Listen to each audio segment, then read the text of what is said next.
আমিও মানুষ। সবাই ভাবে আমি কিচ্ছু বুঝি না,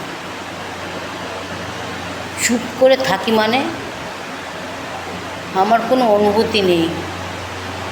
কেউ ভাবে আমার তো কোনো কষ্টই হয় না, কেউ ভাবে আমি কখনো ভাঙি না। কিন্তু আমিও তো রক্ত মাংস করা মানুষ, আমারও তো একটা মন আছে, আমারও তো অভিমান জমে, কান্না পায়। আমিও মাঝে মাঝে ভীষণ একা হয়ে যাই। সবাই নিজের কথা বলে, কিন্তু কেউ একবারও জিজ্ঞেস করে না আমার মনটা কেমন আছে।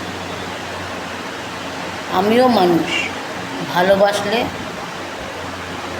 আমি ভালোবাসতে পারি, কিন্তু কেউ ভালোবাসে না। তাই আমি ভেঙে গেলে নিঃশব্দে কাঁদি, তবুও মুখে কিছু বলি না, কারণ আমার কান্না তো কেউ দেখবে না, কেউ শুনবে না, সেটা আমি জানি।